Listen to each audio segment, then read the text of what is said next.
Olá, tudo bem com você? Eu espero que sim. Então, nesse vídeo, a pergunta que fica é: a pessoa que recebeu o Espírito ou o escolhido, ela pode perder a salvação uma vez que ela recebeu o Espírito? Então, essa é a pergunta que a gente vai responder.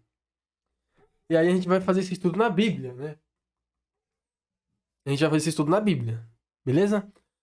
Aí eu coloquei aqui, ó, vamos ler aqui comigo. Não é possível enganar os eleitos, escolhidos, né? Mesma coisa, eleitos e escolhidos. A Bíblia diz que não é possível enganar os eleitos.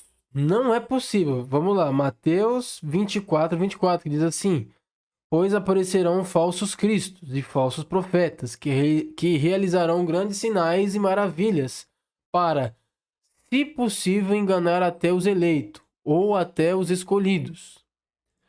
Se fosse possível, por quê? Porque não é possível. Porque os eleitos ou os escolhidos receberam o Espírito. E quando eles recebem o Espírito, eles automaticamente são capacitados. Eles têm entendimento, conhecimento, sabedoria, discernimento, poder. E eles não são enganados. Quando o anticristo vir e vai botar o chip e vai enganar todo mundo, ele só vai pegar quem não sabe de nada. Quem não quer entender. Você tá entendendo? São essas pessoas que ele vai enganar. E ele vai enganar numa naturalidade tão grande. Por quê? Porque ele é profissional no engano. Não é à toa que ele engana o mundo inteiro. Não é à toa que ele enganou muito anjo. Não é à toa que ele tá enganando e a pessoa nem sonha que ele tá enganando. Ela nem desconfia. Pra você ver o nível. Pra você ver o nível que o inimigo é. O inimigo é muito sagaz. Ele é profissional no engano. Então a pessoa nem imagina que tá sendo enganada. De tão forte que é o engano. Tá entendendo? Se possível, enganar até os eleitos. Ele não consegue enganar os eleitos. Por quê? Porque os eleitos ele têm o Espírito. Certo? Olha o que Jesus fala aqui, ó. Ninguém pode arrancar as ovelhas de Jesus. Vamos lá. João 10 diz assim: Eu sou o bom pastor, conheço minhas ovelhas. E elas me conhecem, assim como o Pai me conhece e dou minhas vidas pelas ovelhas. Então, ele dá a vida para as ovelhas que ele conhece. Eu lhes dou a vida eterna, e elas jamais perecerão. Ninguém as poderá arrancar da minha mão. Tá entendendo? Meu Pai que as deu para mim é maior do que todos e tudo, né? Ninguém pode arrancar da minha mão. Ninguém pode arrancar da mão de meu Pai. Então essa ovelha que ele morreu, pela ovelha que ele conhece, essa ovelha que Deus leva até o filho, de nenhum modo alguém pode arrancar da mão do Todo-Poderoso. Tá entendendo? Aí agora aqui, então beleza. O texto já fala que não pode. Não só não pode, como também o que é nascido pelo Espírito, ele, além dele vencer, ele não pode continuar pecando. Vou te explicar, vamos lá. 1 João 3, 6, 9 e 10 diz assim, ó. Todo aquele que nele permanece, em quem Jesus não está no pecado. Esta aqui é a evidência. Quem está em Jesus não está no pecado. Não vive no pecado. Tá? Todo aquele que está no pecado não viu e nem o conheceu. Tá entendendo? Então, aqui, vamos dizer assim, que é uma característica do salvo. O salvo, ele não anda no pecado. Ele não anda. Beleza? Todo aquele que é nascido de Deus não pratica o pecado. Porque a semente de Deus permanece nele, ou seja, um pedacinho de Deus, ou seja, o Espírito. E ele não pode estar no pecado, porque é nascido de Deus.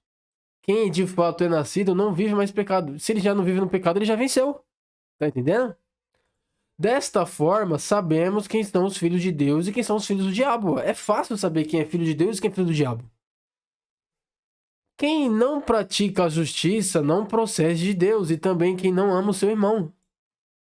Agora eu vou te explicar tudo aqui para você entender, porque se eu não fazer, se eu não for no profundo e te ensinar todas as coisas que você pode pensar, você vai achar um defeito aqui e vai falar que isso aqui é heresia, tá entendendo? Então, eu tenho que fazer um trabalho árduo, um trabalho com que todas as ideias são quebradas, aniquiladas, todas as ideias do mal, tá? Beleza.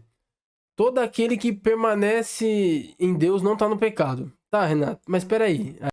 Se aqui tá falando que o nascido de Deus não pode permanecer no pecado, como que lá em Salmos, nos outros vídeos que você falou pra mim, Renato, você falou assim que todo mundo pecava, que ninguém podia falar que Deus era injusto porque todo mundo peca, todo mundo tá distante da glória de Deus e tal, Renato.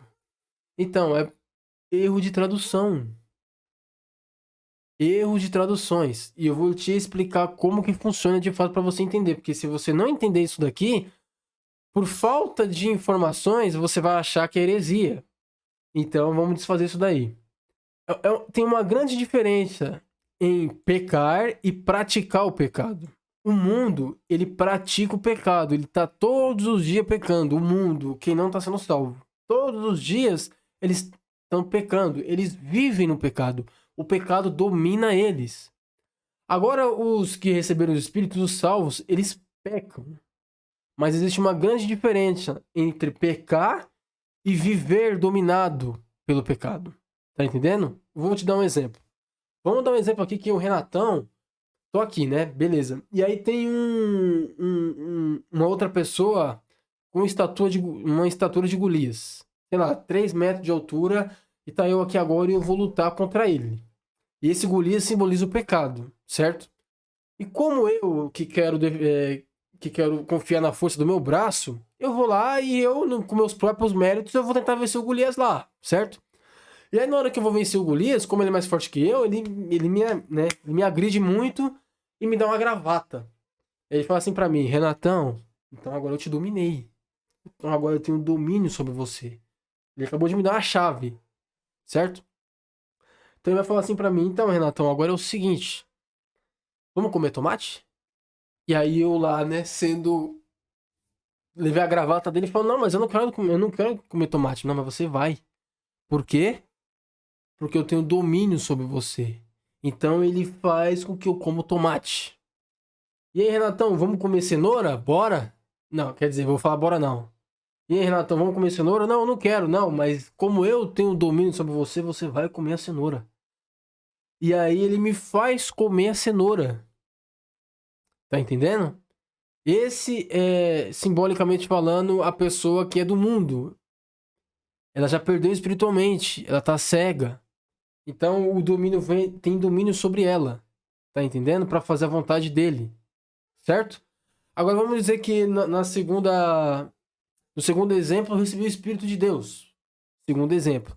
Eu recebi o Espírito. E aí tá o Golias lá com 3, 4 metros de altura e tô eu aqui. Só que depois que eu recebi o Espírito eu fui capacitado pelo próprio Deus. Então agora as minhas reações estão mais rápidas. Tá entendendo? Agora eu tenho discernimento, eu tenho sabedoria, conhecimento, poder. Então agora, quando eu for lutar contra o Golias não vai me vencer mais. Ele não vai me dar aquela gravata e vai me dominar. Não, muito pelo contrário. Na maioria das vezes eu vou vencer o Golias. O Golias vai vir e vai tomar um couro. Mas nessa treta que eu vou ter com o Golias, que agora eu não sou mais escravo, eu tô me defendendo. Agora eu tenho a capacidade de vencer o inimigo. Agora eu sou capaz de vencer. Mas toda vez que eu vou lutar ele, eu vou vencer. Mas às vezes eu vou tomar uns golpes dele. Tá entendendo? Ou seja, às vezes eu vou pecar. Tá entendendo? Mas eu não sou dominado por ele. Eu não tô vivendo pecando. Eu não tô dominado pelo inimigo e pecando sem parar. Não. Agora eu estou vencendo ele todos os dias. E por alguns golpes que ele me dá, eu vou acabar pecando. Tá entendendo? E se em algum desses pecados eu, Renatão, se em algum desses pecados eu me desviar da verdade, Deus vê e ele mesmo me traz de volta. Pelo mover dele.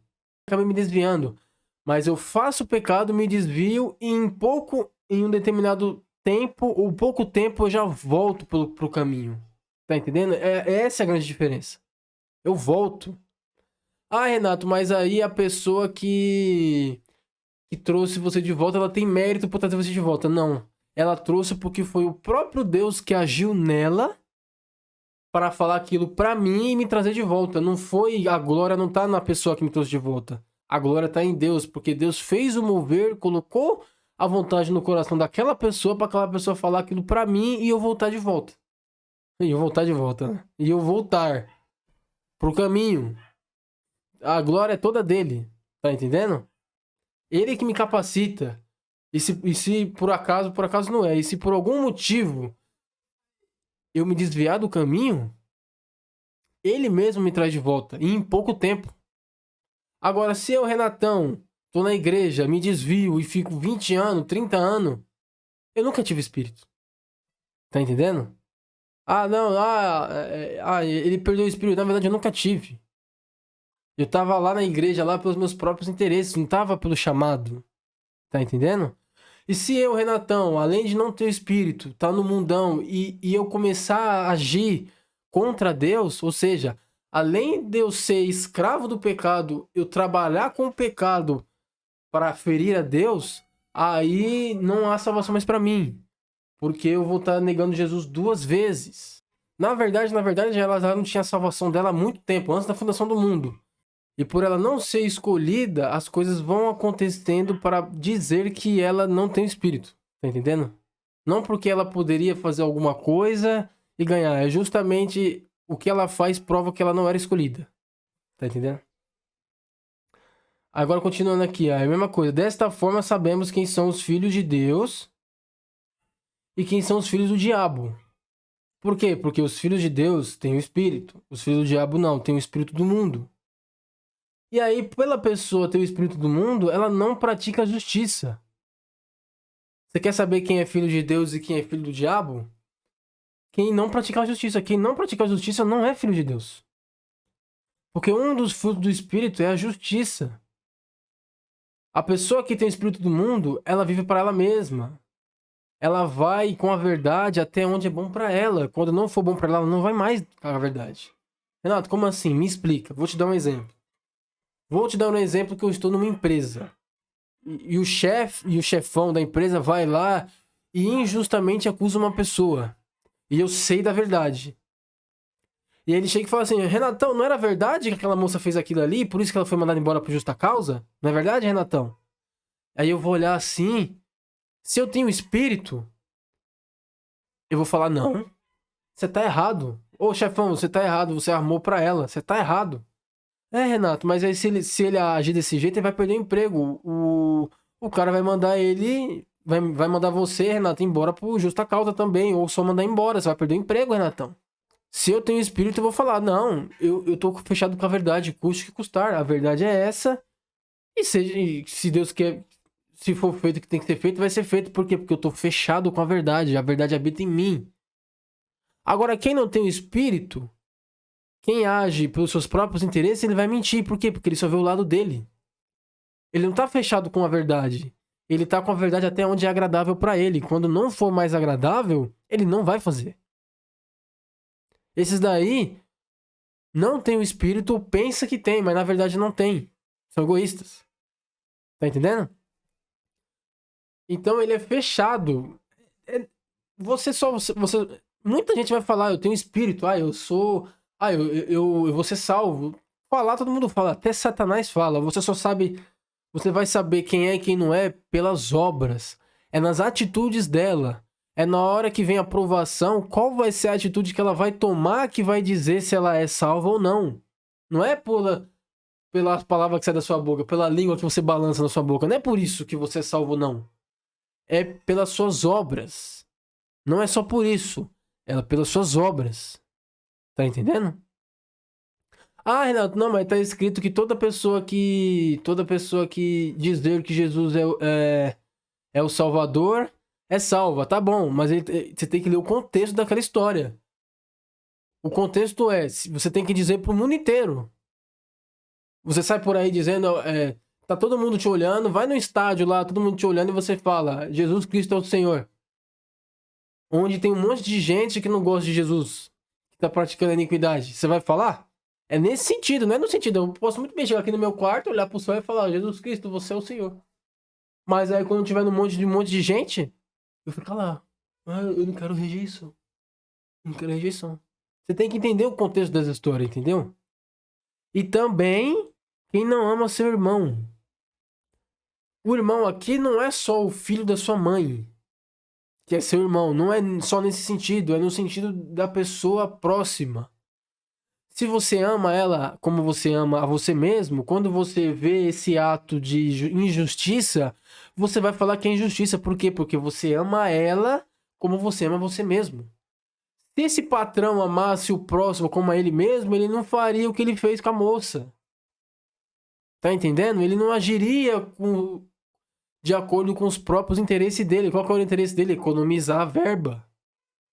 Por isso, agindo pelo interesse dele, ele faz a maldade. No egoísmo que ele tem, que ele faz a maldade. Muita gente fala assim que o fruto de todos os males é o dinheiro.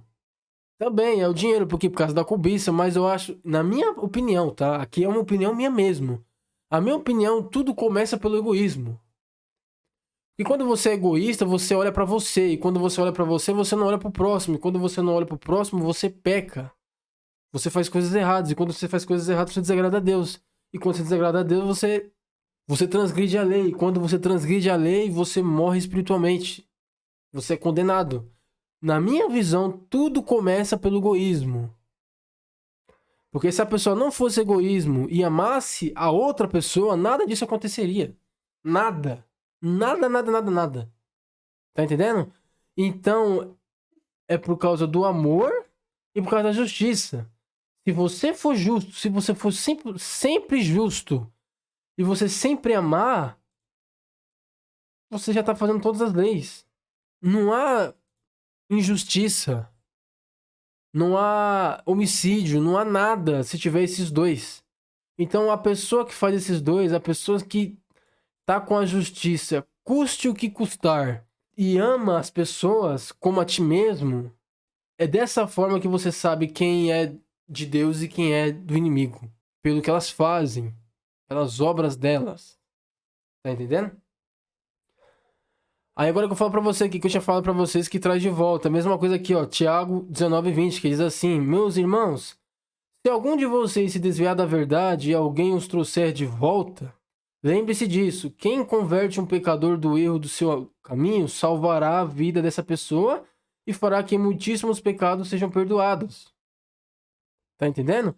Ah, então a pessoa que trouxe essa pessoa de volta, ela tem glória. Não, foi o próprio Deus que agiu naquela pessoa que fez com que aquela outra pessoa voltasse para os caminhos dele.